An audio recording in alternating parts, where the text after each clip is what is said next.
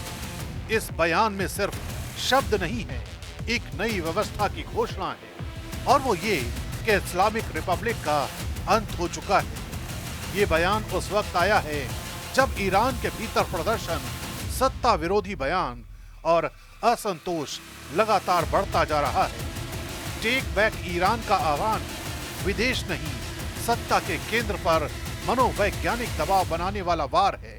यानी ईरान की दीवारें अब बाहर से मिसाइलों से और अंदर से बयानों से दरक रही हैं। एक ओर अमेरिका और इजराइल की सैन्य तैयारी, तो दूसरी ओर ईरान की बची ताकत और अंदरूनी चुनौती।